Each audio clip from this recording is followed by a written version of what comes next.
Well, hello there. This is Tech Grandma. I create short videos providing technology and software tips in easy to understand format and language.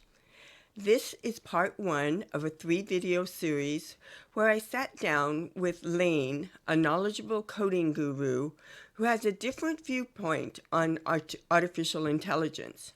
There will be links to the research and the products in the description of the video. And if you like the video, please give it a thumbs up and subscribe to my channel. I'd also like to thank the Primal Coffee Shop on Lata Street in Boise for allowing us to use their facility to create this video. There's also a link to their website in the video description. So here is the first part of my conversation with Lane. My question for you, first of all, your opinions on AI. What do you think about it? Well, it's amazing, first of all. So just a little background on my own experience. So I've been following AI for a long time, before the most recent discoveries around transformers that kind of made the jump from what we call models, like large language models or text prediction models, to what they started calling AI. I was building my own. So like I built a dog breed detector. So you load in a picture of a dog and it would tell you what breed it was. And I trained it on a database of labeled images of dogs. There was like 50,000 of them, and it worked with a 93% accuracy. And then you could tell it, okay, you load a human picture and you say, what breed of dog is this? And it will tell you the most mathematically close dog breed to your face. And it's rather insulting, actually. But that has, that kind of starting point has given me like a historical point of view, I think. I'm not an expert or anything. I'm not an AI researcher.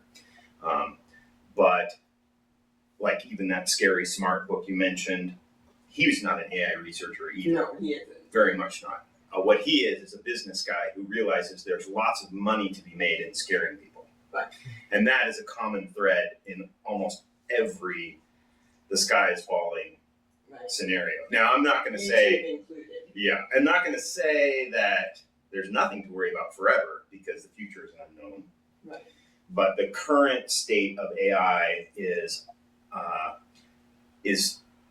based around like basically two models. You have your image generation models, like Stable Diffusion, DALL-E 3, Midjourney, and you have your next word prediction models, which are ChatGPT 4 and Claude. And in reality, both of those models, even though they have different structures under the hood, really all they're doing is next prediction work. In other words, you change everything to a number, pixel color, pixel depth to a number, and then you predict the next pixel. And it's basically, they take a picture and they make it into noise, and then they use their math and they make it back into an image, and then you have a AI-generated image. If you're talking about ChatGPT 4, it's next word prediction or next phrase prediction. And the scary thing about that is it actually does really feel like you're talking to a person, which says more about the way human brains work than it does about how computers work. Because the next word prediction modeling they're doing is not really that complicated. It really isn't that complicated. What's complicated is organizing the amount of training data you need to make it emulate human thinking pretty well, which is, these giant data sets, which have all this copyrighted material in it, which of course is causing a lot of controversy. Right. People are worried about that. But the reality of it is, in order for either image generation or text generation to work, you have to have enormous training data sets, and the result is all derivative of that training data set. The idea that they're learning new things is still not something I think is a reality as the way we see learning. Models don't get curious. It's all math, and they cannot retrain themselves as of yet. In other words, the AI is not taking. I find comfort in that. Well, it takes hundreds of millions of dollars. Like the AI is not going to take hundreds of millions of dollars and process a new model. What happens when we talk about learning is you can turn on the light. Okay. Is the layers. Okay, so when you're building a model, they've invented these things. So you build like a foundation model, and then if you just had that raw foundation model, if you, for example, used image generation and you just said, okay, here's all of the images humankind has ever looked at are on the internet, everything you can find, and that's a data set out there that they have. Whoa. It's like everything, and then they train a model on it, and you say, okay, generate a picture of a Barack Obama, and it'll be like, here he is, and it is an absolute derivative average of all the photos of Barack Obama ever taken, right? But they put in a random number, and that random number can affect how it looks. Lane mentions average derivative. Since that's not a term we use every day, I thought a little explanation was needed. In keeping with my tradition of explaining things in easy to understand terms, I separated the two and came up with this definition for us ordinary people. Oxford Languages and Google define derivative as something that is based on another source. Their definition of average is the result obtained by adding together several quantities and then dividing it by the total number of quantities.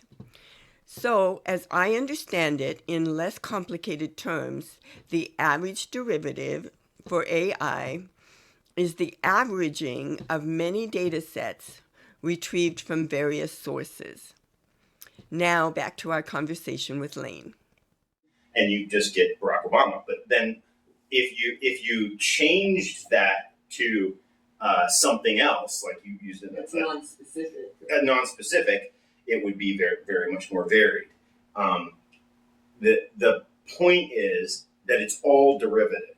Like everything is mathematically related to something it had to learn already. It cannot.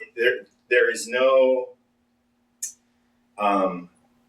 passion. There's no morality. There's no creativity, and it can kind of emulate it to a point, but especially in like image generation, like they used some AI generated images recently in an ad for Doctor Who, and they got tons of complaints because people don't like it. It's like they're afraid of it and they don't think it looks very good, and you can tell it's like generic and AI. Now, a good artist can take AI and then make it look like some human generated it, but it takes human because you have to understand things like what the message behind it is. Whereas, so it is going to take some jobs, but it's also going to generate a bunch of new jobs, which is what I'm finding. My opinion of AI generated content is it's really good at generating things no one wants to read and pictures nobody really wants to look at. And it's true. Like the AI, the real uses of AI generation are notification letters that you get from big companies. Like, you know, some executive, some doctor doesn't want to write out a million times that this is what needs to be done, and so they just say, "Hey, generate this for me," and it does, and it conveys the information, but nobody cares about it. Right. Now, if you've tried to read any like AI generated novels or stories, they're horrible right now. And I wrote a next word prediction model, and I trained it on every single script of Seinfeld. Oh. And then I had to generate Seinfeld scripts for me. Yeah. Horrible. Just horrible. And it makes no sense, and they have no plot, and there's no direction, because really there's not enough data in the Seinfeld script to actually make any sense.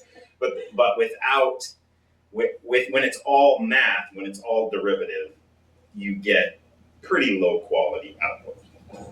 So the jump from what we have now to AIs taking over the world and being a species is, in my opinion, very far away. There's a lot of smart people kind of working on it, but even if they succeed, these are not the kinds of software that can like invade our cell phones or go around where these are the kinds of things that cost billions of dollars to run in a data center. And they're going to be very,